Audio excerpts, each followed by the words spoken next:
Sidik, karena hari ini saya tempatnya posisi banyak yang berjualan. Saya ingat Pak, saya juga berjualan ini. Mari sama-sama kita kalau berjualan sampaikan jualannya dengan jujur.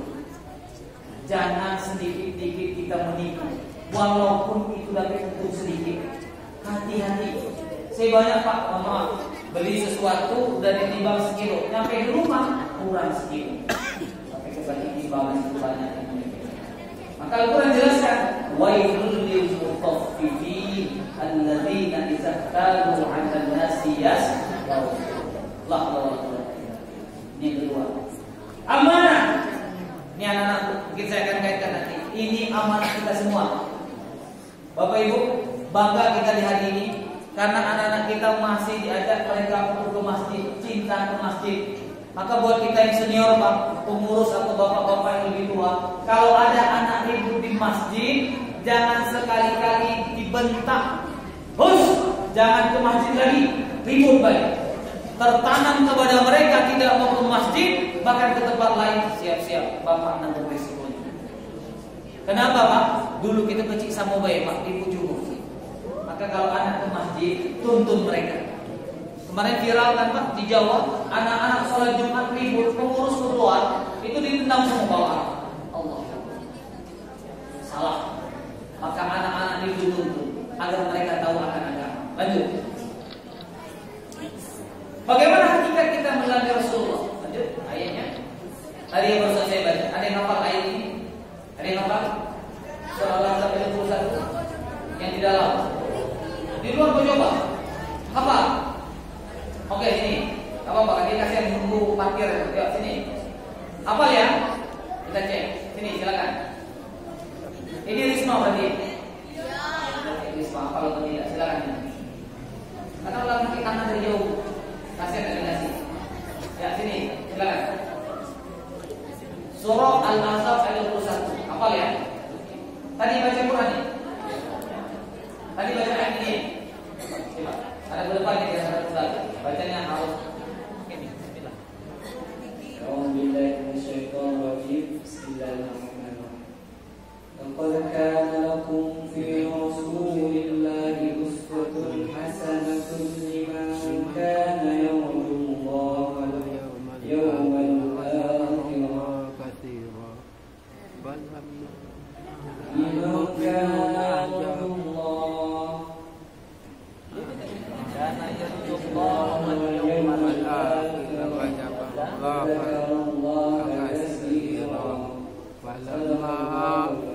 Falamma apa namanya? Siap berapa? Dua, mesti. Oke, alhamdulillah dihafal.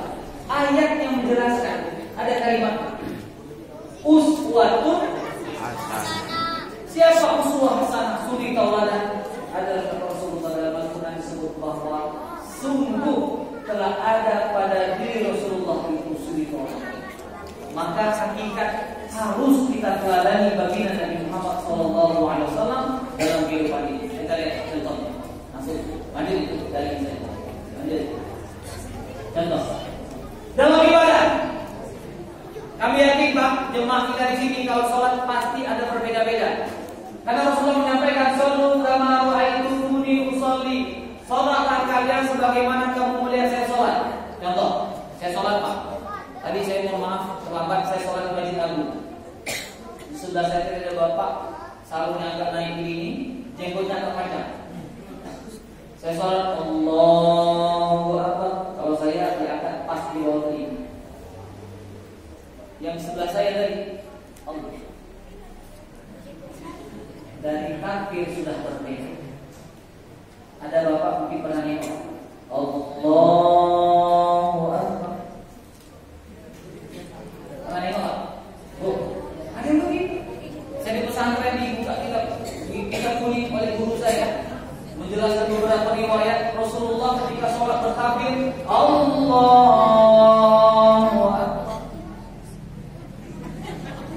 Kalau ibu nggak pernah lihat jangan salah. Bukan berputar berkali-kali tapi diputar sekali. Memohon perlindungan pada Allah Subhanahu wa taala dan Allah ya banyak betul orang sholat berbeda-beda. Bicara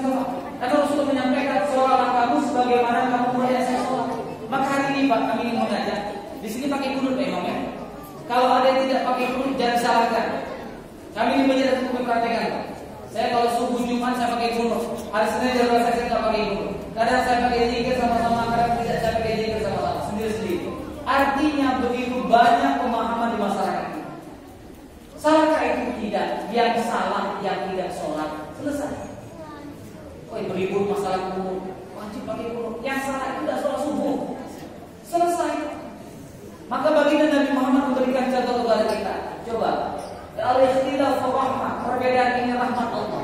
Contoh sedikit di khusus kita yang sudah sebutkan. Kalau ibu nak ruku, dari ikhtilaf suami Allah liman hamidah mau sujud, ibu biasa yang duluan apa? Lutut atau tangan? Lutut. Hah? Orang jangan lutut. Nak sujud, itu lutut dulu. Allahu Akbar. Ada yang pakai lutut, ada juga Pak. Dia tak pakai lutut, tapi dia dari Allahu Akbar tangan. Salahkah? Tidak. Kalau saya baca sejarah kok bisa begitu berbeda? Rupanya dulu para sahabat ketika mereka sudah lanjut usia, sudah tua, posisi yang tidak sehat lagi, ketika mereka mau sujud maka dahulukan dengan tangan. Kenapa? Tangan kaki tidak sakit, maka agak sakit kok maka dipakai tangan. Maka kalau ada yang dipakai tangan jangan disalahkan. Yang salah itu siapa? Dia mau sujud tidak pakai tangan, tidak pakai lutut. Jadi pakai apa? Maksuran. Tidak pakai lutut, tidak pakai tangan. Allahu Akbar kening itu. Nah, kalau kening yang berlangsung itu berbeda. Nah, usikum bila Allah. Jadi artinya perbedaan itu gimana? Tahiyat. Saya akan terganggu sih sebenarnya, cuma saya nggak nyalahkan. Ada bapak ibu pernah ketemu orang sholat. Ada pernah yang itu? Ibu tahu mengapa begitu? Nggak tahu kan? Ibu mau tahu ya? Orang yang sholatnya mungkin naik turun, itu ada pahamnya. Saya dulu awalnya juga tidak kok bisa begitu. Selama saya diajarkan guru-guru ngaji saya, setiap menyebut nama Allah, ketika menyebut nama Allah, asyhadu an la ilaha illallah. Kan begitu?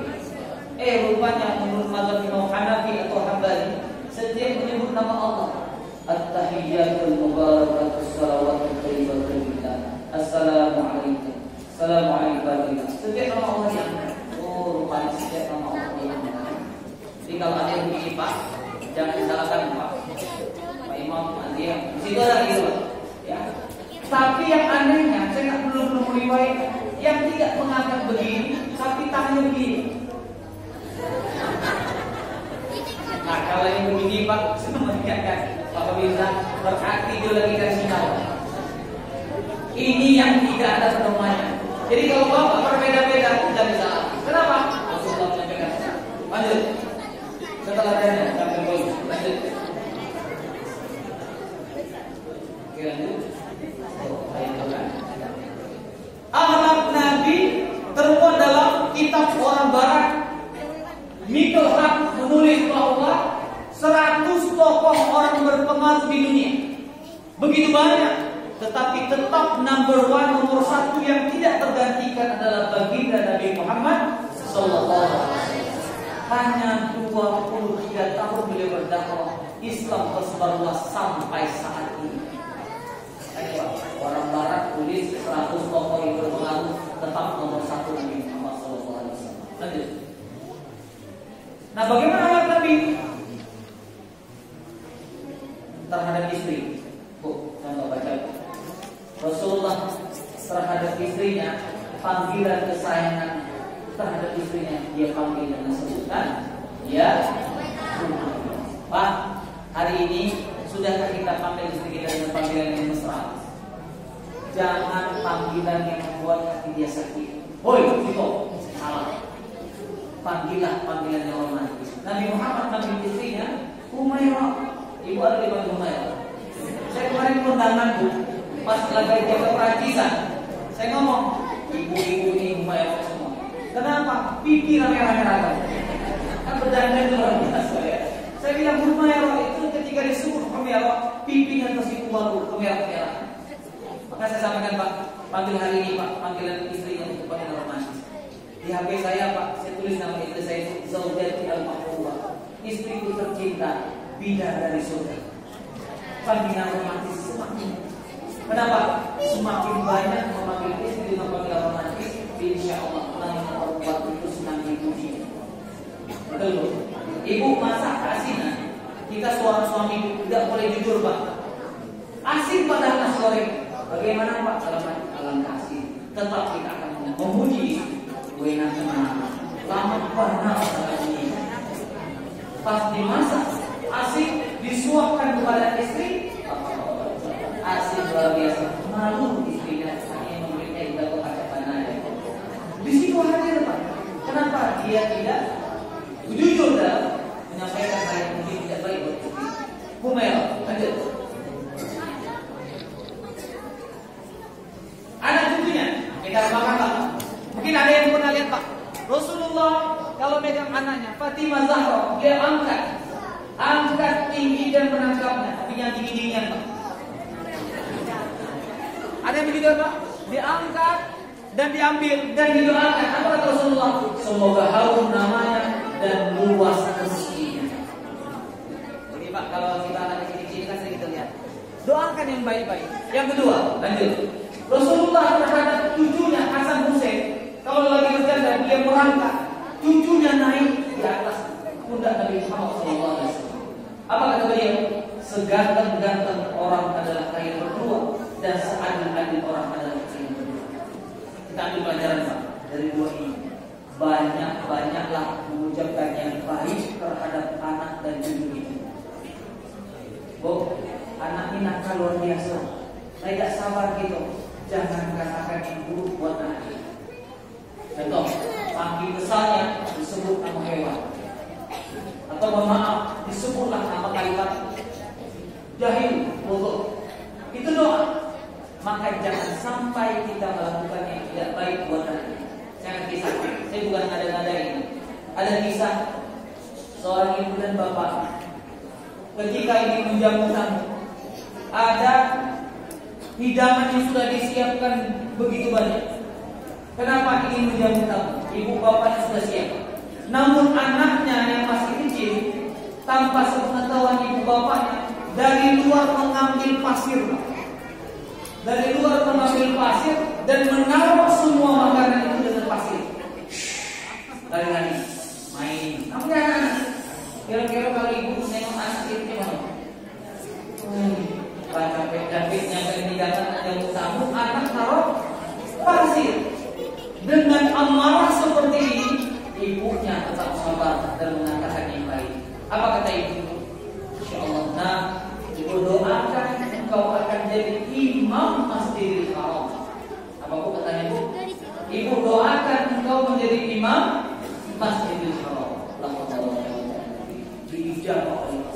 Hari ini Pak, kalau kita ke Mekah, kita dengar suaranya Syekh Abdurrahman Sudais. Kenapa? Ketika kecil nakalnya seperti itu, ibunya doakan yang baik-baik. Jadi Pak, kalau anak kita nakal luar biasa Pak,